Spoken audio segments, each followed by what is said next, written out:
ஏனென்றால் உன் பிறந்த நாள்.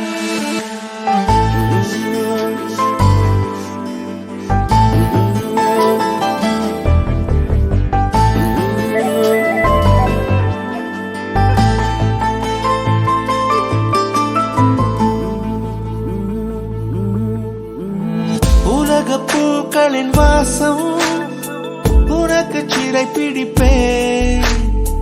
உலர்ந்த மேகத்தை கொண்டு நிலவின் கரை துடைப்பேன். ஏன்